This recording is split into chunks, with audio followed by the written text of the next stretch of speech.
Lydia didn't know that the man watching her from across the ballroom was the most powerful alpha in 7 kingdoms. She didn't know that her engagement ring meant nothing to him, and she certainly didn't know that he could smell her fear from 50 feet away.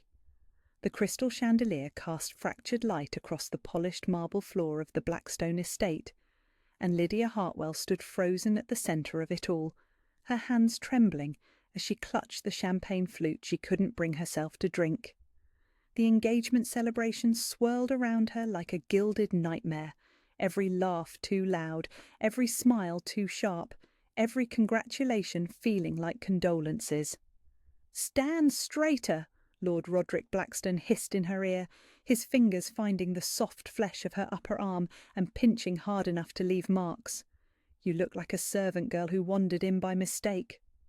The words hit like a physical blow, because that's exactly what she felt like. Her dress was borrowed from her cousin, the fabric too fine for her merchant-class hands, the neckline too low for her comfort. The only thing that belonged to her was her grandmother's simple gold ring on her right hand, hidden beneath the gaudy emerald monstrosity Roderick had forced onto her left ring finger 3 weeks ago. "Sorry," she whispered, straightening her spine and trying to summon a smile for the approaching Lord and Lady Westmont. Her voice came out small and breathless. "Pathetic," Roderick muttered, but his own smile was brilliant as he turned to their guests. "Lord Westmont, Lady Westmont, how gracious of you to celebrate with us." Lydia forced herself to nod and smile as they offered their congratulations, but the words washed over her like water. Something about what a lucky girl she was, what a fine match Lord Roderick would make, how her father must be so pleased to have secured such an advantageous marriage for a merchant's daughter. Lucky. The word tasted like ash in her mouth. Lord Roderick's hand found the small of her back, pressing hard enough to make her stumble forward slightly. "My dear is overwhelmed by your kindness," he said smoothly, and she could hear the warning in his tone. "She's still adjusting to the idea of becoming Lady Blackstone." Lady Westmont tittered. "Of course, the poor thing. Such a leap from the merchant quarter to nobility. I'm sure it's quite daunting." Heat flooded Lydia's cheeks, but before she could respond, Roderick's laugh cut through the air like a blade. "Indeed, we're working on proper deportment, aren't we, my dear?" His fingers dug deeper into her back. "She has such charming, rustic ways, but nothing that can't be corrected with time and proper guidance." The humiliation burned through her chest like fire, but what choice did she have? Her father's debts hung over her family like a sword. 3 generations of Hartwell clockmakers reduced to this, selling their daughter to save their shop. "I'm sure you'll shape her up beautifully," Lord Westmont agreed, his eyes scanning her body in a way that made her skin crawl. "She's certainly young enough to learn." That's when she felt it. Eyes on her, but different from the calculating gazes of the other guests. These eyes felt like warmth, like safety, like someone seeing her instead of through her. The sensation was so foreign she nearly gasped. Slowly, carefully, she let her gaze drift across the ballroom until she found him. He stood at the edge of the crowd, partially hidden by one of the massive marble pillars that supported the vaulted ceiling. Tall, broader than any man in the room, with dark hair that looked like it was meant for a woman's fingers, and golden eyes that seemed to glow in the chandelier light. He was watching her with an intensity that should have frightened her, but instead sent something warm and strange unfurling in her chest. Their eyes met across the crowded room, and the world tilted. Heat raced up her spine, pooling behind her breastbone like molten gold. For a moment she couldn't breathe, couldn't think, could only stare into those impossible eyes and feel something deep inside her chest pull tight like a golden thread being drawn taut. What was happening to her? "Are you even listening?" Roderick's voice snapped her back to the conversation, his grip on her arm tightening until she winced. "Lord Westmont asked you a question." Forgive me," she stammered, dragging her gaze away from the stranger with an effort that felt physical. "Could you repeat it?" Lord Westmont's smile was indulgent and patronising. I asked if you're looking forward to the wedding, my dear, though I suppose that's a foolish question. What girl wouldn't dream of marrying into such an illustrious family? The expected answer stuck in her throat. She was supposed to simper and blush and say how honoured she was, how grateful, how eager to become Roderick's wife. The words wouldn't come. "She's speechless with joy," Roderick answered for her, his laugh harsh. "Aren't you, darling? Sometimes I think the magnitude of her good fortune quite overwhelms her simple mind." The golden thread in her chest pulled tighter, and she looked back toward the pillar. The stranger was gone. No, not gone. Moving, cutting through the crowd with purposeful steps, his golden eyes fixed on their little group, with something that looked like barely controlled fury. The guests parted before him without seeming to realize they were doing it, as if some primal instinct warned them to get out of his way. "Of course," Roderick was saying to Lord Westmont, "her breeding shows, but with proper training—" "Excuse me." The voice was low, rough, and absolutely commanding. "I believe you're needed in the study, Lord Blackstone. Urgent business." Roderick turned, annoyance flashing across his features, but when he saw who had spoken, his face went pale. Your Majesty, I didn't realize you were attending tonight." "Your Majesty?" Lydia's heart stopped. This stranger, this man who had looked at her like she mattered, was the Alpha King, the most powerful man in 7 kingdoms. The ruler her father spoke of in hushed, reverent tones had been watching her, had crossed a ballroom full of the kingdom's most important people to interrupt her humiliation. "I wasn't invited," King Kieran said simply, his golden eyes never leaving Roderick's face. "But I make it my business to know what happens in my kingdom, especially when it involves the mistreatment of young women." The words fell into the space between them like stones into still water, sending ripples of shock through the small group. Lord Westmont took a step back.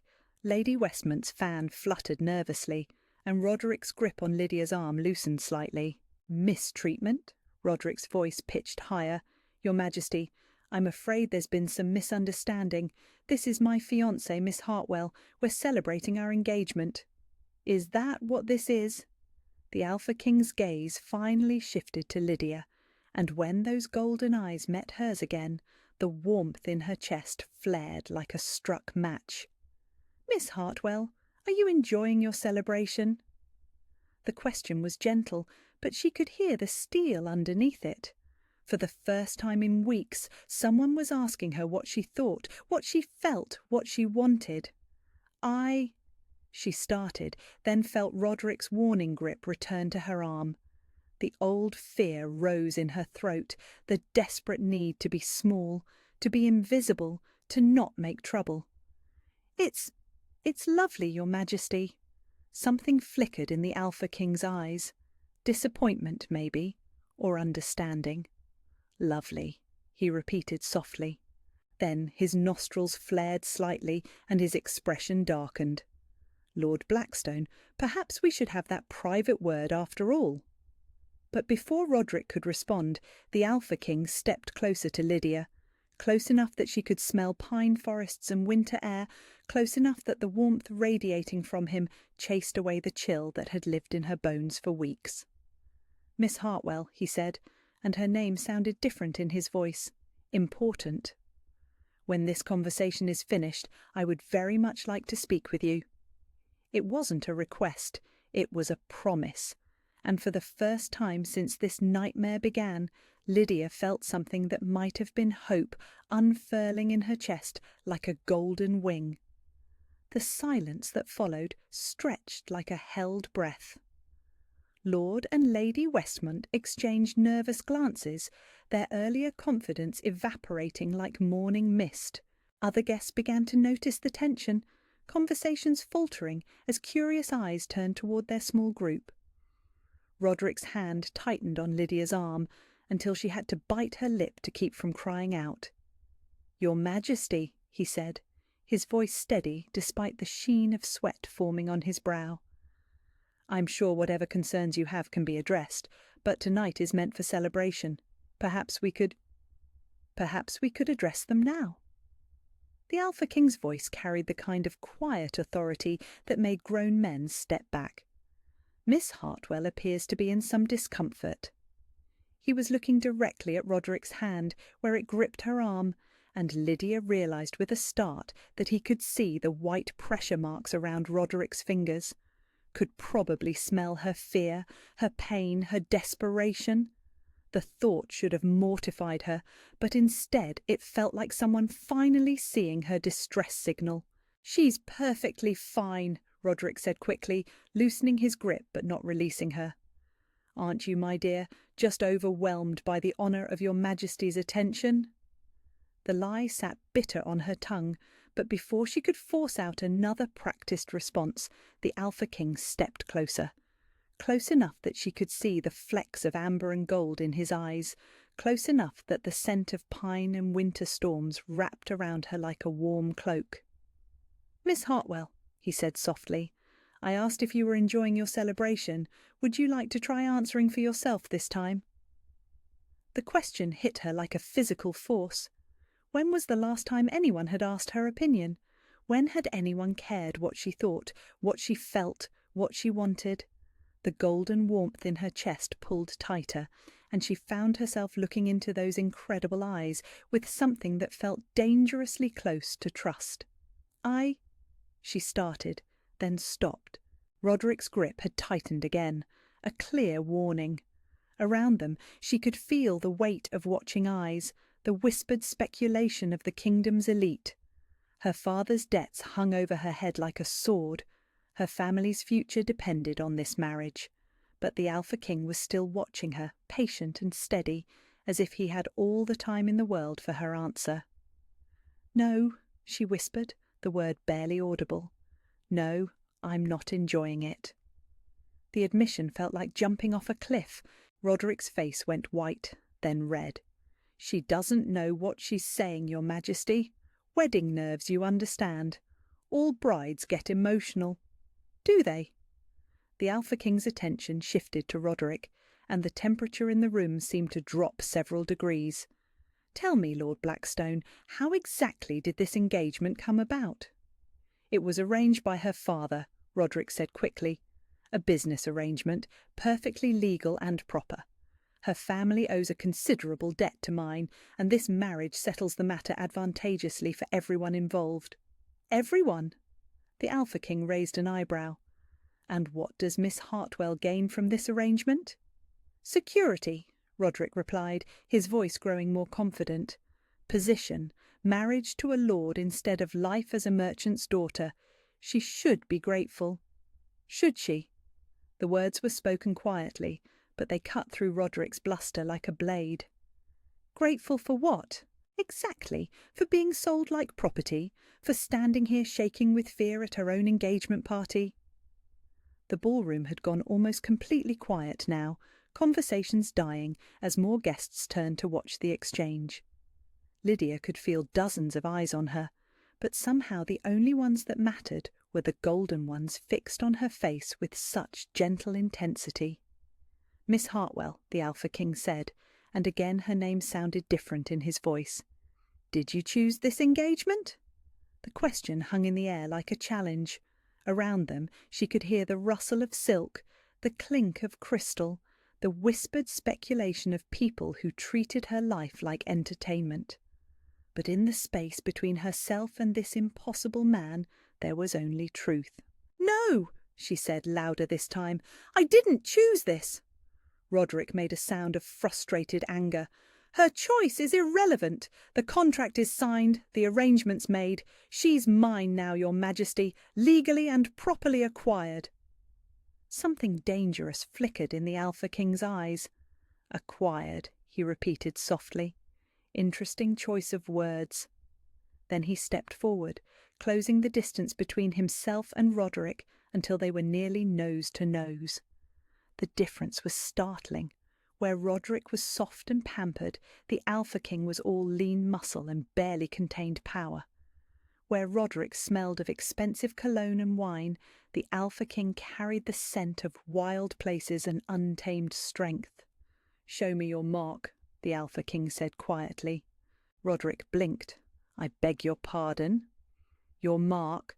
If she belongs to you, if she's truly yours, show me where you've claimed her."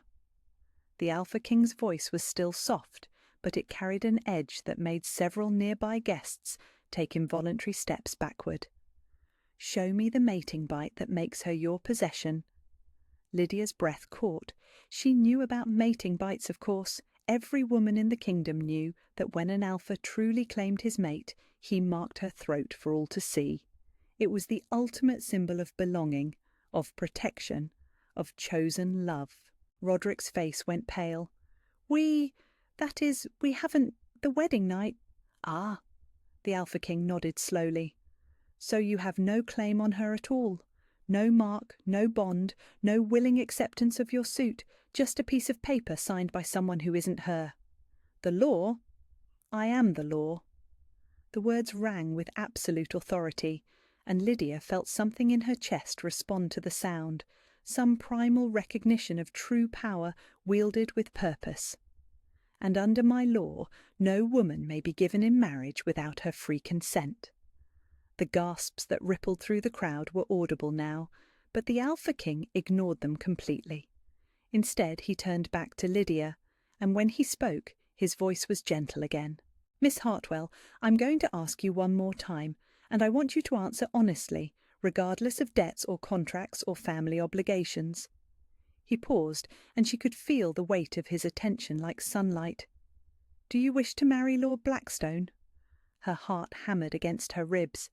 This was it, the moment that would change everything.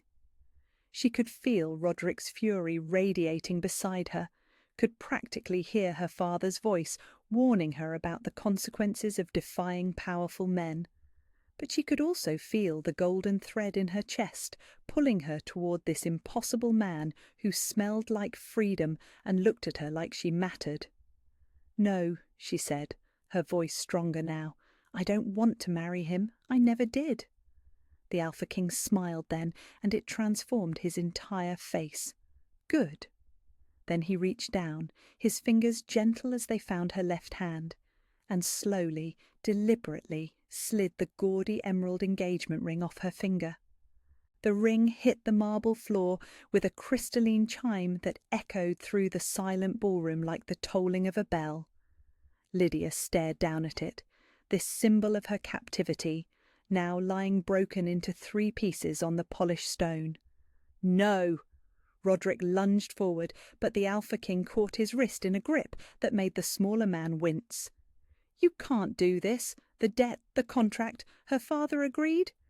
"Her father," the Alpha King said calmly, "is not here, and even if he were, a parent cannot sign away a daughter's right to choose her own mate. As for the debt—" He released Roderick's wrist and reached into his jacket, withdrawing a folded document. "Consider it paid in full." Roderick snatched the paper with shaking hands, his eyes scanning the official seal and formal language. His face went ashen. This cancels everything. The debt, the marriage contract, all of it." "Yes," the Alpha King agreed, "it does." Then he turned to Lydia, and the golden warmth in her chest blazed brighter as he offered her his hand. "Miss Hartwell, you are now free to choose. You may stay here if you wish, or you may come with me, but the choice is yours, and yours alone." Lydia looked down at his offered hand, strong and scarred and steady. Then she looked at Roderick, who was still staring at the document with fury and disbelief. Then she looked at the watching crowd, dozens of faces frozen in shock and fascination. Every instinct she had developed over 22 years of life told her to be careful, to think of consequences, to choose the safe path that wouldn't anger powerful men or disrupt careful plans. Every survival skill she possessed screamed at her to apologize, to pick up the broken ring, to smooth things over and make herself small and forgettable.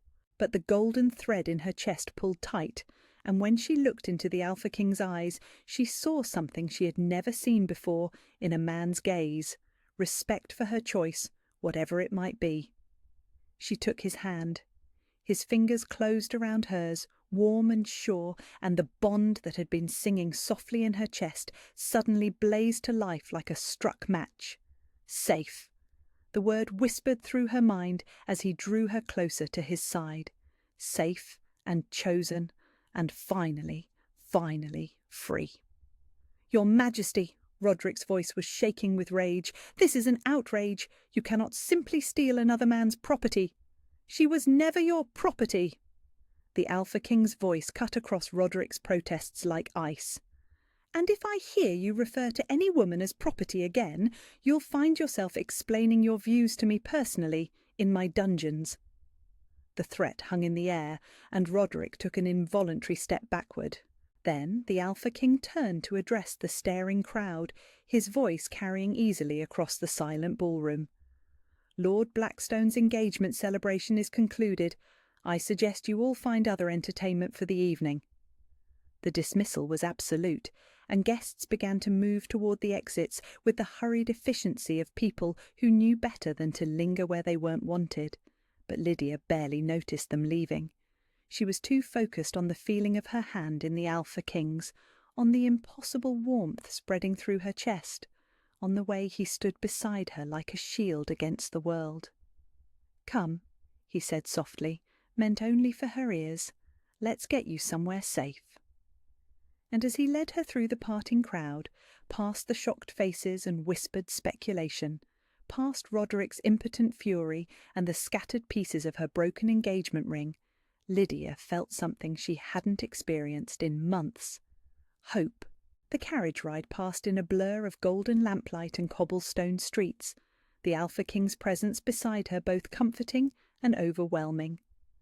Lydia pressed herself into the corner of the plush velvet seat, her hands folded in her lap to hide their trembling. Every few moments she caught herself stealing glances at the man who had just turned her entire world upside down. He wasn't looking at her with the calculating hunger she had grown accustomed to in men's eyes. Instead, he gazed out the window at the passing city, his profile strong and patient, as if he understood she needed time to process what had just happened. "Where are we going?" she finally whispered, her voice barely audible over the clip-clop of hooves on stone. "My estate," he said simply, turning to meet her eyes. "It's outside the capital, quiet and private. You'll be safe there while you decide what you want to do next." Safe. The word sent another flutter of warmth through her chest, but doubt followed close behind. "You don't know me," she said, the words tumbling out before she could stop them. "You don't know anything about me. Why did you do that?" His golden eyes studied her face with an intensity that should have frightened her. "What did you feel when our eyes met in that ballroom?"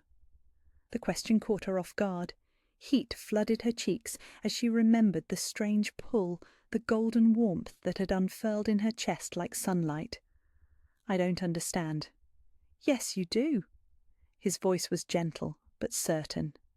"You felt it too, that connection, that recognition. Your wolf knows, even if your mind doesn't want to accept it yet." "Wolf?"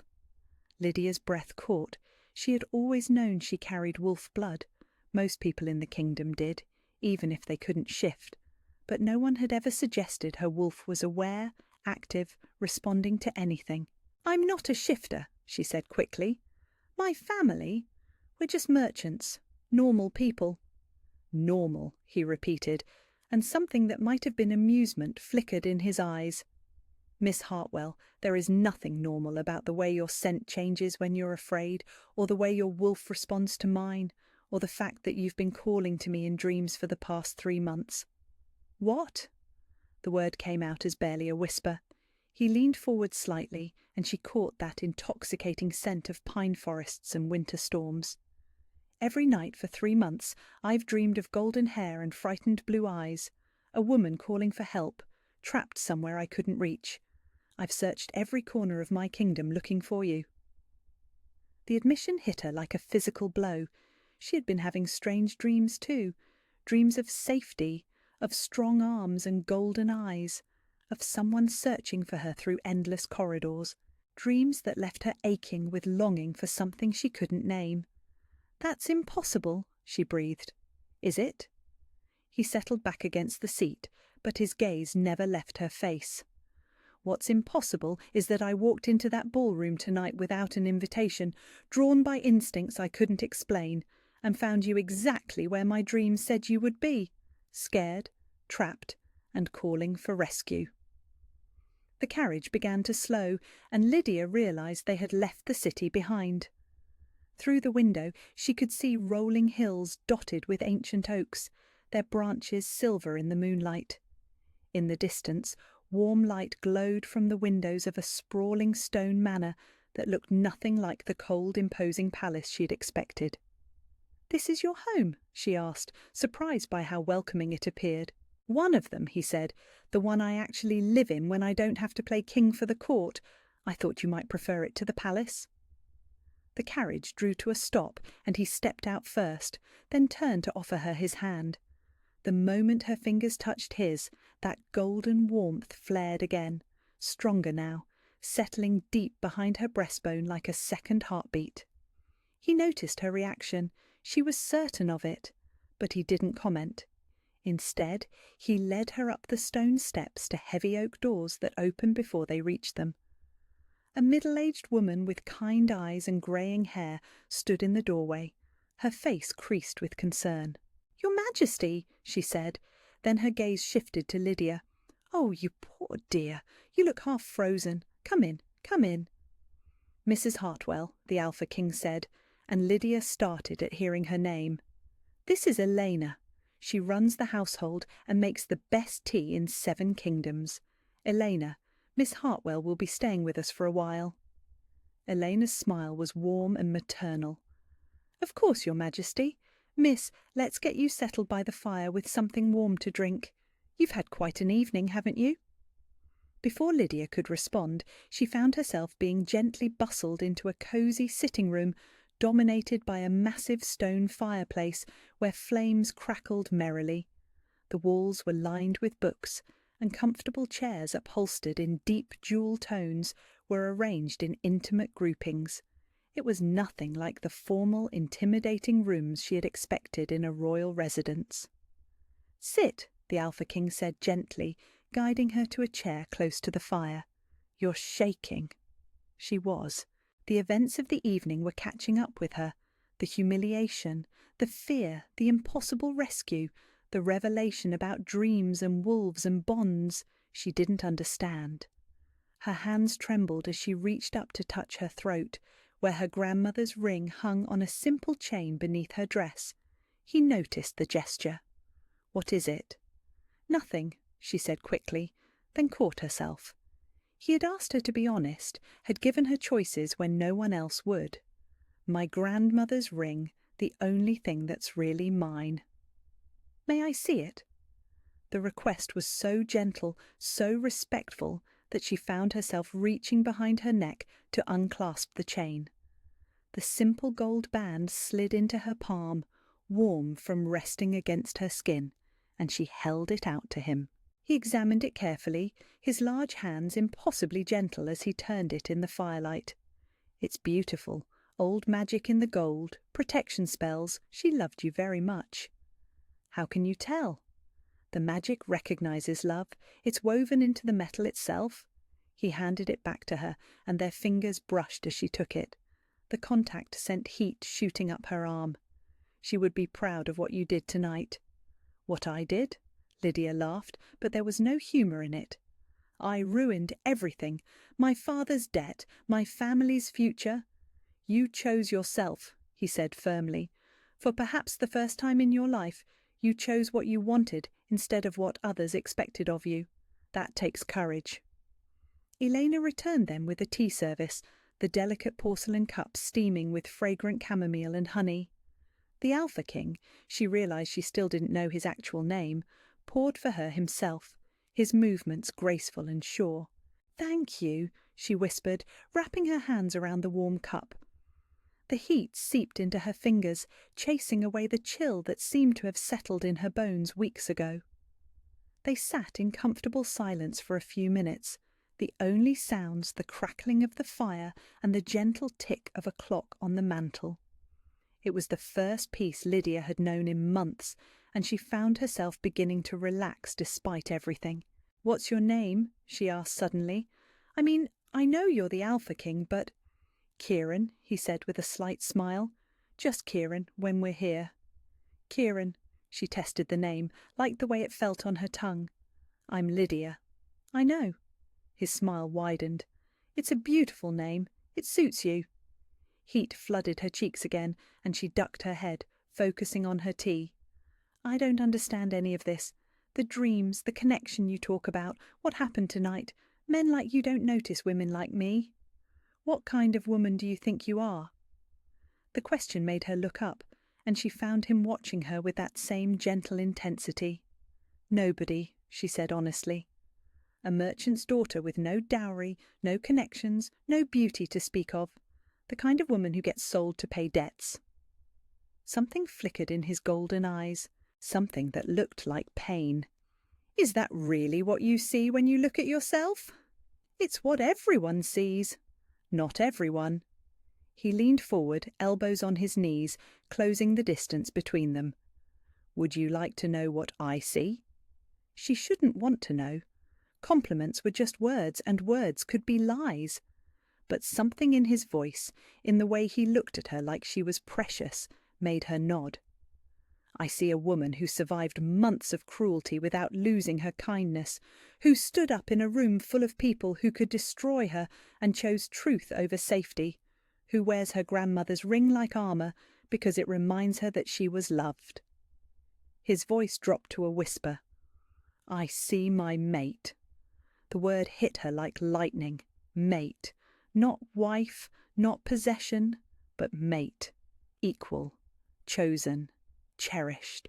"I can't be," she breathed. "I'm nothing special. I don't even shift." "Many wolves don't shift," he said gently. "It doesn't make you less wolf or less worthy, and you're not nothing, Lydia. You're everything I've been searching for." Tears she hadn't realised were falling tracked down her cheeks. "I don't know how to believe that." "Then don't. Not yet." He reached out slowly, giving her time to pull away, and when she didn't, he brushed the tears from her cheek with the pad of his thumb. "Stay here for a few days. Let me show you instead of telling you. No pressure, no expectations. Just let me prove that you deserve to be treated with kindness." The touch of his hand against her skin sent warmth spiralling through her, and her wolf, purred in contentment for the first time in her life. "What if I disappoint you?" she whispered. "What if you realise I'm not what you thought?" His smile was soft and sure. "Impossible." "How can you be so certain?" "Because I've been dreaming of you for 3 months," he said simply. "And now that I've found you, now that I know you're real and safe and here, nothing could disappoint me, nothing could make me want you less." The words wrapped around her heart like a promise, and for the first time in longer than she could remember, Lydia felt something that might have been hope unfurling in her chest like golden wings. "Okay," she whispered, "I'll stay, for a few days." His smile was brilliant, transforming his entire face, and the bond between them hummed with satisfaction. "Good," he said softly. "Welcome home, Lydia." And as she sat in the warm circle of firelight, holding tea made with care, and watching this impossible man who looked at her like she was precious, Lydia thought that maybe, just maybe, she was finally ready to believe him. The days that followed were a strange kind of magic Lydia had never known existed. She woke each morning to sunlight streaming through tall windows instead of the cramped darkness of her father's house. Eleanor brought her breakfast on fine china and asked what she might like to do with her day, as if her preferences mattered, as if she were someone worth consulting. Kieran courted her like she was precious. He showed her his library, watching with quiet delight as she gasped at the thousands of volumes stretching from floor to ceiling. He walked with her through his gardens, pointing out flowers she had only seen in picture books, and listening with genuine interest when she shared stories about helping her father with his clocks. When she admitted she had always loved to read but could never afford books, he simply nodded and told her everything in his library was hers to enjoy. No demands, no expectations, no reminders of what she owed him. For the first time in her adult life, Lydia began to remember what it felt like to simply exist without constantly calculating the cost. On the third morning, she found herself humming as she dressed, actually looking forward to whatever quiet adventure the day might bring. She had taken to wearing her grandmother's ring on her right hand again, the simple gold band catching the morning light as she braided her hair. It was a small act of defiance, perhaps, but it felt like choosing herself. She was making her way to the breakfast room when she heard the commotion outside. Horses, multiple riders approaching fast, their hooves thundering against the cobblestones with urgent purpose. Lydia's blood went cold as she recognised the sound. She had heard it often enough when creditors came calling at her father's shop. Elena appeared in the hallway, her face creased with concern. "Miss Lydia, you should come away from the windows." But it was too late. Through the tall glass doors that opened onto the front terrace, Lydia could see them clearly. 6 mounted men in Blackstone colours, with Roderick himself at their head, his face twisted with fury and righteous indignation. Terror flooded her system, the familiar cold panic that had lived in her bones for months.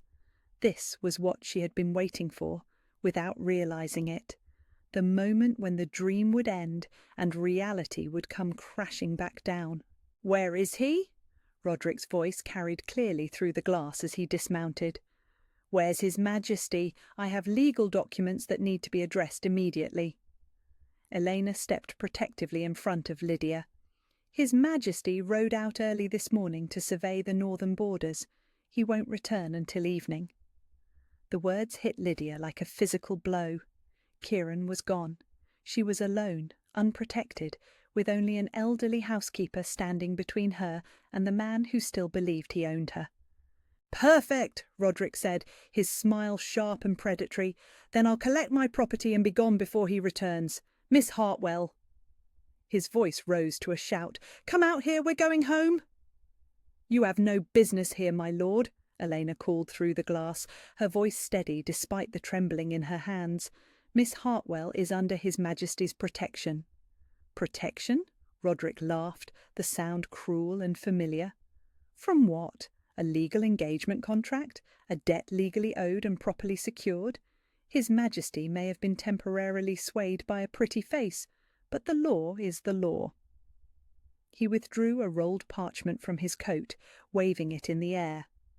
"This document, signed by her father and witnessed before a magistrate, gives me legal guardianship over Miss Hartwell until our marriage.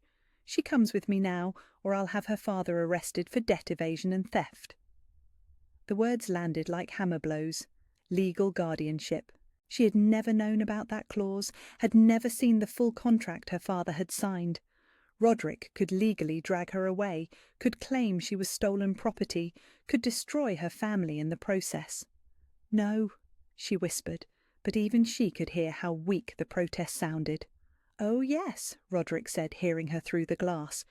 "Did you think a few days playing princess would change anything? You're still nothing, Lydia, still the merchant's daughter who needs to pay her family's debts. And I'm still the lord generous enough to take you despite your recent indiscretions." The golden warmth that had been growing in her chest over the past 3 days began to flicker and fade. He was right, wasn't he? She was still nobody special.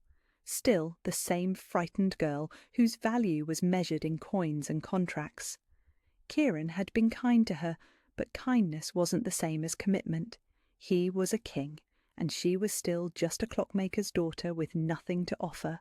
"Lydia, no," Elena said urgently, as if she could see the resignation creeping across Lydia's face. "Don't listen to him. You know what His Majesty said." "His Majesty said many pretty words," Roderick interrupted, stepping closer to the glass doors. "But where is he now? If you were truly so precious to him, would he have left you unprotected? Would he risk losing you to another man's legal claim?" The questions hit their mark. Doubt crept in like poison, familiar and insidious. Maybe she had been fooling herself. Maybe the dreams and the bond and the golden warmth were just wishful thinking, the desperate fantasy of a woman so starved for kindness that she had mistaken simple human decency for something deeper. "Your father will be in debtor's prison by sunset if you don't come with me now," Roderick continued, his voice taking on the smooth, reasonable tone she remembered from their first meeting. "Your mother will lose the shop, the house, everything, all because you decided to play at being something you're not." Lydia's hand went instinctively to her throat, to where her grandmother's ring rested warm against her skin. What would her grandmother have done? What would she have chosen? Her own happiness or her family's survival? But as her fingers closed around the simple gold band, another voice echoed in her memory. Kieran's voice, warm and certain. "You deserve to be treated with kindness. You deserve to choose yourself." "Miss Lydia," Elena said softly, stepping closer. "Look at me, dear." Lydia turned, meeting the older woman's kind eyes. "I've worked in this house for 20 years, Elena said quietly. "I've seen His Majesty with court ladies and foreign princesses, with noble women who could trace their bloodlines back to the first kings.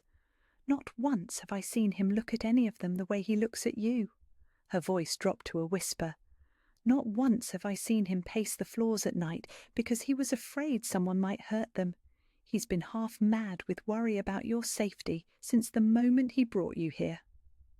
The words sent a flutter of warmth through Lydia's chest, but Roderick's harsh laughter cut through it like a blade. "Pretty stories from a loyal servant," he sneered, "but words don't change law, and law says she's mine. Lydia!" His voice cracked like a whip. "You have 10 seconds to come out here voluntarily, or I'll come in and drag you out.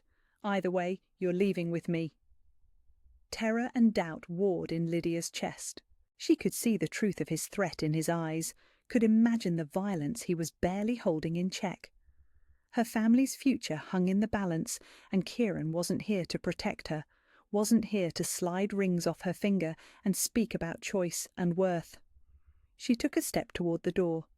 "That's my sensible girl," Roderick said, his smile triumphant. "I knew you'd come to your senses eventually. A few days of fantasy, but now it's time to return to reality." But as she reached for the door handle, her grandmother's ring caught the light, sending tiny rainbows dancing across the glass. And in that moment she heard Kieran's voice again, not from memory this time, but from behind her.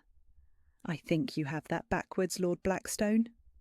Lydia spun around, her heart leaping as Kieran stepped into the hallway, still wearing his riding clothes, his golden eyes blazing with a fury she had never seen before. He must have returned early, must have seen the horses, must have come straight here. "You!" Roderick snarled through the glass. "This doesn't concern you anymore. I have legal documents." "Do you?" Kieran's voice was dangerously quiet as he approached the glass doors. "Because I have some legal documents of my own. Would you like to see them?" Without waiting for an answer, he withdrew a thick parchment from his coat, unrolling it so Roderick could see the official seals and royal signatures that marked it as a formal royal decree. "This document," Kieran said calmly, "nullifies any contract or arrangement made regarding Miss Hartwell without her explicit consent. Furthermore, it places her under the direct protection of the Crown, making any attempt to coerce or threaten her an act of treason punishable by life imprisonment." Roderick's face went white. "You can't do that. There are laws." "I am the law." The words rang with absolute authority. "And under my law, no woman in my kingdom will ever again be sold like cattle to pay another's debts." Then Kieran's gaze shifted to Lydia, and the fury in his golden eyes softened to gentle concern. "Are you all right?" She nodded, not trusting her voice, overwhelmed by the relief flooding through her system. He had come back. He had protected her even when she hadn't believed he would. "Good!" Kieran turned back to Roderick, and his expression hardened again. "Now, Lord Blackstone, I believe you have something that belongs to me." "What?" "The debt contract signed by Miss Hartwell's father. Hand it over." Roderick clutched the parchment to his chest. "This is legally binding." "Not any more." Kieran opened the glass door and stepped onto the terrace, his presence so commanding that Roderick's men shifted nervously in their saddles. "The debt has been paid in full, with interest, directly to the Crown. Miss Hartwell's family owes nothing to anyone." He produced another document, this one bearing the seal of the Royal Treasury. "Your family is free, Lydia, completely and forever free." The words hit her like sunlight breaking through storm clouds. Free. Her family was safe, her father's shop was secure, and she was standing here because she chose to be, not because anyone forced her. Roderick's face twisted with rage. "This is an outrage. I won't stand for this mockery of justice." "Then you're welcome to file an appeal with the royal courts," Kieran said pleasantly. "I'm sure they'll give it all the consideration it deserves. In the meantime, you're trespassing on my property and threatening my mate. I suggest you leave before I decide that constitutes an act of war." Mate. He had said it in front of witnesses, claimed her publicly and without reservation. The golden warmth in Lydia's chest blazed to life, and she felt something that might have been her wolf stirring in recognition. Roderick mounted his horse with sharp, angry movements. "This isn't over." "Yes," Kieran said quietly, "it is." And as Roderick and his men rode away in defeat, Kieran turned back to Lydia, his expression soft and concerned. "I'm sorry I wasn't here sooner," he said. "If he had touched you—" He didn't. She stepped closer, drawn by the magnetic pull that seemed to exist between them. "You came back." "I told you I would. I know. I stopped believing it for a moment." His hands cupped her face gently, thumbs brushing across her cheekbones. "Then let me spend the rest of my life proving that when I give you my word, I keep it." And as he leaned down to press his forehead against hers, Lydia felt the last of her walls crumble away. The night air was soft and warm as they stood together on the terrace, Roderick's threat finally vanquished and the last barrier between them crumbling away. Lydia could feel something fundamental shifting inside her chest, like a door that had been locked for years finally swinging open. "You saved me," she whispered, her hands finding the front of his shirt, needing to touch him, to reassure herself he was real and here and hers. "You saved yourself," Kieran said softly, his arms coming around her waist. "You chose to stay instead of leaving with him. You chose to trust instead of running. All I did was clear away the obstacles." But as his words sank in, Lydia felt tears beginning to track down her cheeks. Not tears of sadness or fear this time, but something deeper, more overwhelming.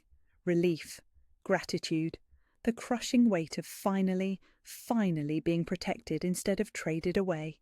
"I don't know how to accept this," she admitted, her voice breaking. "No one has ever fought for me before. No one has ever chosen me over what was convenient or profitable. I don't know how to believe I'm worth it." Kieran's hands cupped her face, his thumbs brushing away her tears with infinite gentleness. "Then let me show you," he said, and there was something in his voice that made the golden thread in her chest pull tight. "Let me prove to you every day for the rest of our lives that you're worth everything." "Kieran," she breathed, and his name felt like a prayer on her lips. "I love you," he said simply, the words falling into the space between them like stones into still water.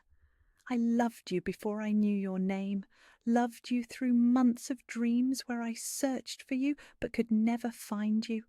And now that you're here, now that you're safe and free and choosing to stay, Lydia, you're everything I never knew I needed." The words wrapped around her heart like a promise, and she felt her wolf stir fully awake for the first time in her life, purring with recognition and satisfaction. This was her mate, her choice, her future. "I love you too," she whispered, and the admission felt like stepping off a cliff into flight. "I was so scared to believe it, but I do. I love you." His smile was brilliant, transforming his entire face, and when he leaned down to kiss her, the world caught fire. His lips were soft and warm and patient, asking permission even as they took possession. The golden warmth in her chest exploded into something bigger, brighter, more consuming, the bond between them flaring to full life like a star being born. She could feel his wolf calling to hers, could feel the ancient magic of recognition and claiming singing in her very bones.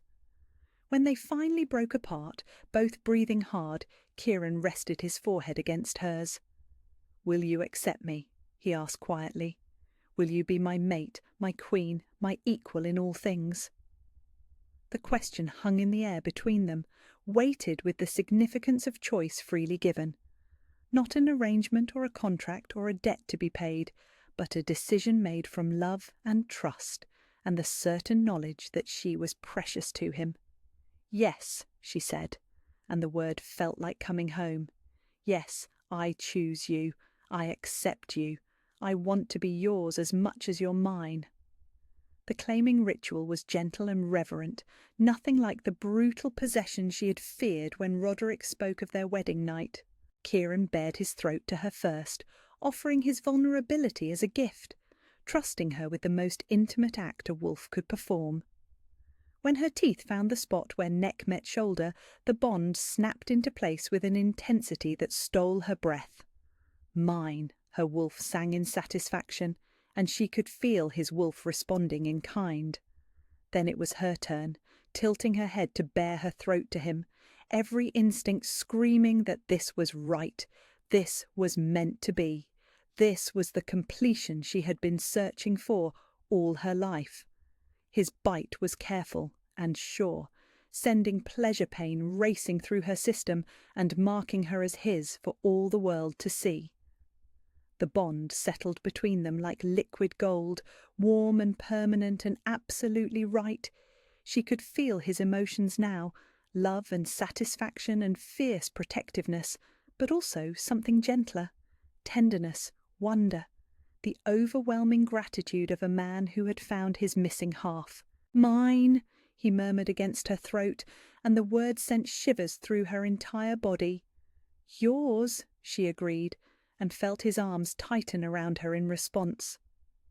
They made love that night, with the bonding marks fresh on their throats, every touch weighted with the significance of choice and commitment and forever.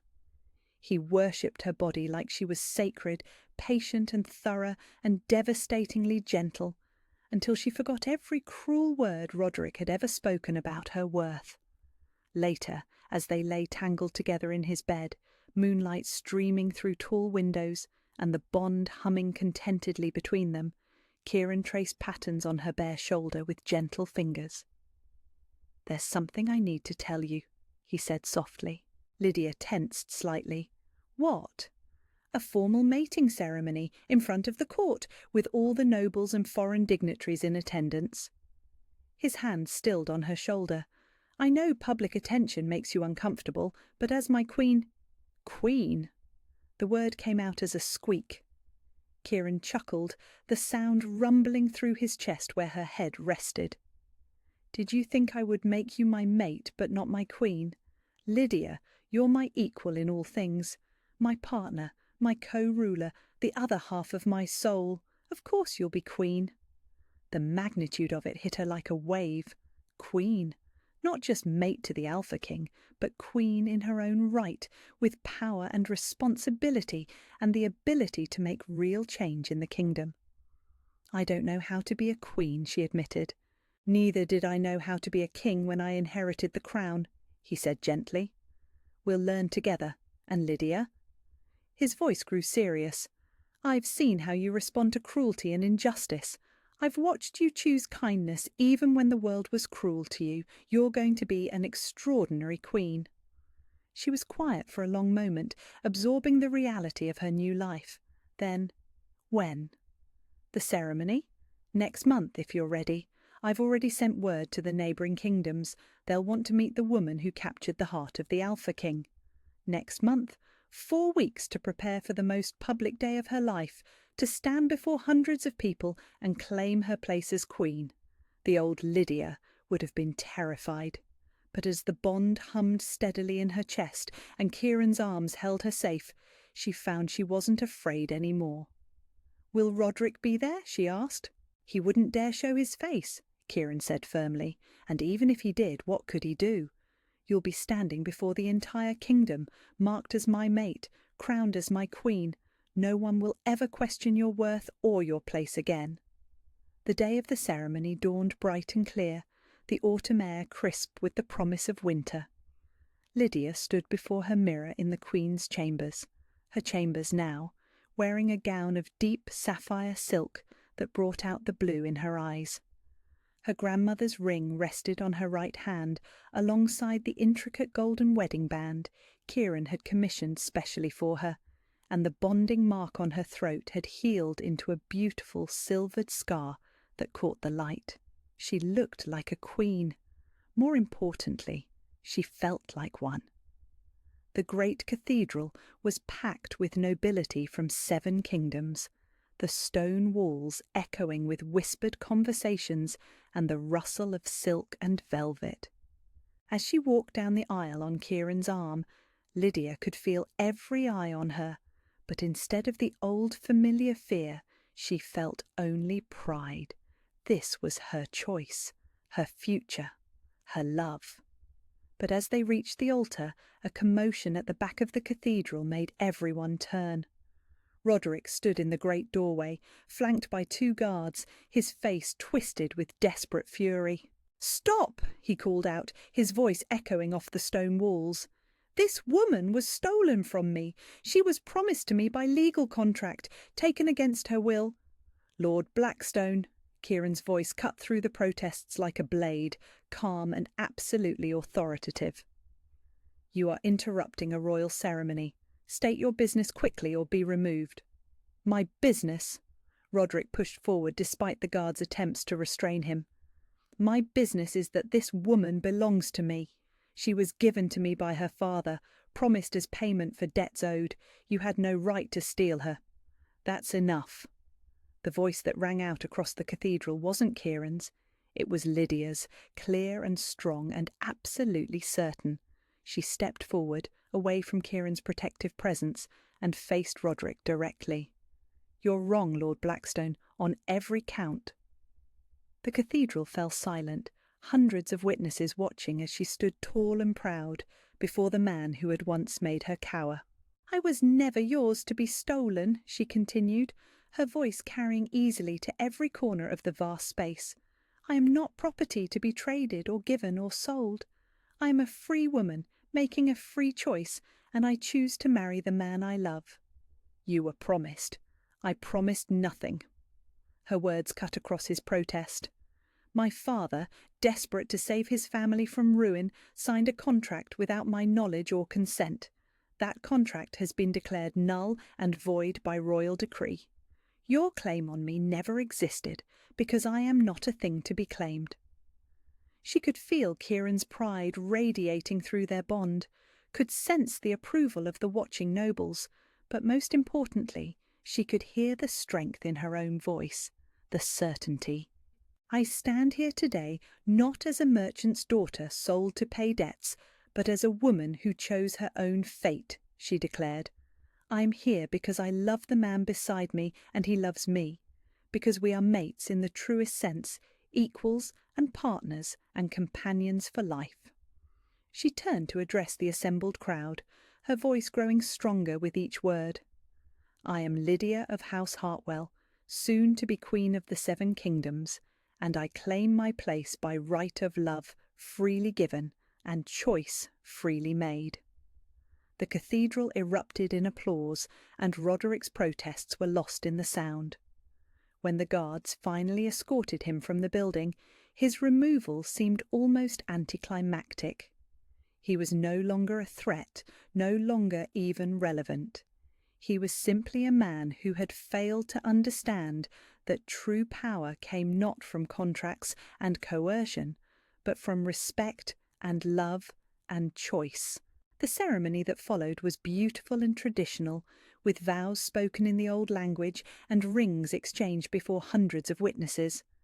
But for Lydia, the most important moment had already passed, the moment she stood up for herself, claimed her own worth, and chose her future with absolute certainty. When the priest finally pronounced them wed and crowned her queen beside her king, the golden bond between them sang with triumph and completion. She was no longer the frightened girl who had stood trapped in an unwanted engagement. She was Queen Lydia, mate to the Alpha King, and she had never been more certain of anything in her life. As they walked back down the aisle together, her hand in Kieran's and the crown of queens resting on her brow, Lydia caught sight of her parents in the crowd. They were weeping with pride and joy, their faces radiant with the knowledge that their daughter had not just survived, but triumphed. Her father caught her eye and mouthed, "I'm sorry," and she smiled, understanding in her heart that he had done what he thought best with the choices he had. But now they all had better choices, better futures, better hope. And as she and Kieran stepped out into the golden afternoon light, crowned and mated and absolutely certain of their love, Lydia knew that the best part of their story was just beginning.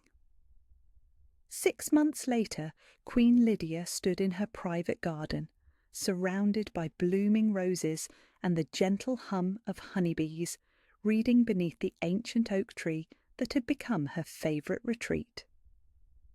The leather-bound book in her lap was a treatise on royal law and women's rights, dry material that would have bored her to tears a year ago, but now felt like the most important reading she could do.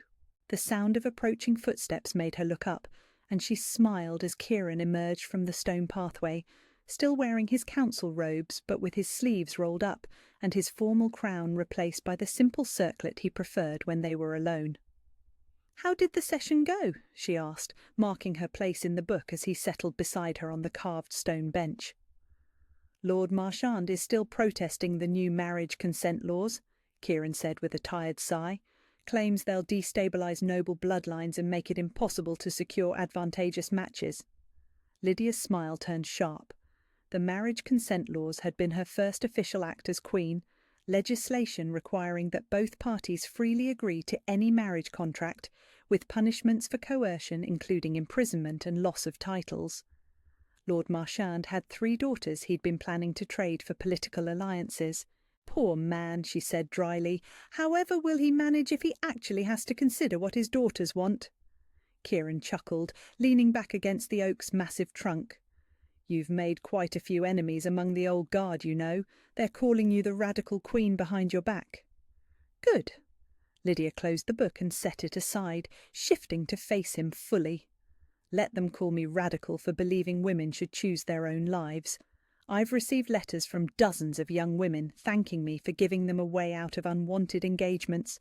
That's worth more than the approval of men who see daughters as commodities." Pride radiated through their bond as Kieran reached up to cup her face. "Have I mentioned recently that I'm desperately in love with your fierce heart?" Heat bloomed in her cheeks, as it always did when he looked at her like that. 6 months of marriage, and she still felt her pulse quicken when those golden eyes focused on her with such devotion. "Only every day," she said, leaning into his touch, "though I never get tired of hearing it." "Lucky for me." His thumb traced across her cheekbone, a gesture that had become as familiar as breathing. "Your parents will be here tomorrow for the summer festival. Your mother sent another letter asking if you need anything for the celebration." Lydia laughed softly. "She's still convinced I'm going to break something or embarrass myself at a royal function. Old habits." The relationship with her parents had healed beautifully over the months. Her father had tearfully apologised for the engagement arrangement dozens of times, and she had forgiven him each time, understanding now that he had acted from desperation and love, not malice. Her mother had taken longer to accept that her daughter was truly a queen, but had eventually embraced her new role as mother to royalty with enthusiasm. "Speaking of old habits," Kieran said, his voice taking on a teasing note, "do you remember what you told me the night we first met, when I asked if you were enjoying your celebration?" Lydia tilted her head, thinking back to that terrifying, wonderful evening in the Blackstone ballroom. "I told you no, that I wasn't enjoying it at all." "Before that," he prompted, his eyes dancing with mischief. when you were still trying to be the perfect, obedient fiancé. Understanding dawned, and she felt her cheeks warm further. I said it was lovely. You did. His smile widened. You stood there, clearly miserable, and told me your engagement celebration was lovely because you thought that's what you were supposed to say. I was terrified, she admitted, of you, of Roderick, of making the wrong choice and destroying my family. I had no idea how to tell the truth when someone asked what I wanted. And now? His voice grew softer, more serious. Do you know how to tell the truth about what you want? She considered the question, thinking about the legislation she was drafting, the letters she answered from women seeking help, the way she spoke in council meetings without hesitation or apology. Yes, she said with certainty. Now I do. Good. He leaned forward to press a gentle kiss to her forehead. Because I have a question for you, and I want the absolute truth. Something in his tone made her pulse quicken. What kind of question? Instead of answering, he shifted off the bench and knelt in the soft grass before her, reaching into his pocket to withdraw a small velvet box. Lydia's breath caught as he opened it to reveal a delicate silver locket, intricate and beautiful, with tiny diamonds that caught the afternoon light. We're already married, he said with a smile, so this isn't a proposal.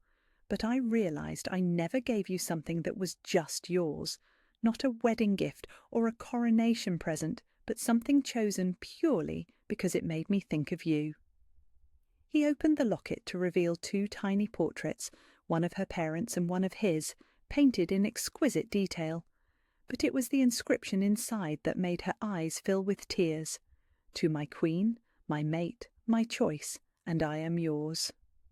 Kieran, she breathed, accepting the locket with trembling hands. I had it made with a place for more pictures, he said, settling back beside her. For the family we'll build together, if you want that. Children who will grow up knowing they're loved and chosen and free to make their own paths. The future he described spread out before her like golden sunlight, little ones with his eyes and her determination, raised in a kingdom where choice mattered and love was honoured above all else. I want that, she whispered. I want everything with you. Then you'll have it, he promised, fastening the locket around her neck with gentle hands. All of it. Whatever you want, whatever you dream of, it's yours. As the silver settled against her throat, just above her mating mark, Lydia marvelled at how perfectly it complemented her grandmother's ring, still worn proudly on her right hand. Past and future, heritage and hope, all of it chosen freely and worn with joy. Any regrets? Kieran asked softly, echoing the question he'd posed on their wedding night. Only one, she said, and saw concern flicker across his features until she smiled. I regret that I didn't find you sooner. We found each other when we were ready, he replied, the same answer he'd given that night. You needed to know your own worth before you could believe someone else might treasure it. And now I do. She leaned against his shoulder, comfortable and content in the circle of his arms. I know exactly what I'm worth, and I know I'm treasured. More than treasured, he murmured against her hair, adored, cherished, loved beyond measure. As they sat together in the golden afternoon light, surrounded by blooming flowers and the promise of tomorrow, Lydia thought about the frightened girl she had been 6 months ago. That girl could never have imagined this life, this love, this power to create change, this bone-deep certainty that she was exactly where she belonged. But she was grateful to that frightened girl too, because her courage to say no in a ballroom full of hostile strangers had led to all of this. Her willingness to take Kieran's offered hand, despite every instinct screaming at her to stay safe, had opened the door to a future more beautiful than any dream. The sun was beginning to set, painting the sky in shades of rose and gold, when Kieran stirred beside her. We should go in soon. Elena will have dinner ready, and the council wants to review tomorrow's festival arrangements. In a moment, Lydia said, not ready to leave this perfect peace just yet. I want to remember this, how happy we are right now, how grateful I feel, How absolutely certain I am that I made the right choice. The choice to marry me, he teased. The choice to believe I deserved better. She turned to face him fully, her hand finding his and their wedding rings clicking softly together. The choice to stop accepting less than I was worth. The choice to trust that love could be gentle and patient and kind. His smile was radiant, and through their bond she could feel his overwhelming love and pride and satisfaction. Best choice you ever made. Second best, she corrected. The best choice I ever made was saying yes when you asked me to stay. As they finally rose to go inside, Lydia carried with her the memory of this moment. The golden light, the scent of roses, the feeling of being completely and utterly cherished. Tomorrow would bring new challenges, new laws to draft, new letters from women seeking help to answer. But tonight she was simply a woman in love with her mate, grateful beyond measure for the courage to choose herself and the man patient enough to wait for her to believe she was worth choosing. The future stretched ahead of them like an open road, bright with possibility and warmed by love. And Lydia had never been more certain of anything in her life. Where are you listening from? I love hearing where these stories travel. Let's meet in the comments and share where you're listening tonight. If you'd like to support me and help these stories reach more people, please subscribe. It's free and it means the world to me. Thank you for spending this time with Lydia and Kieran's story. Sweet dreams wherever you are.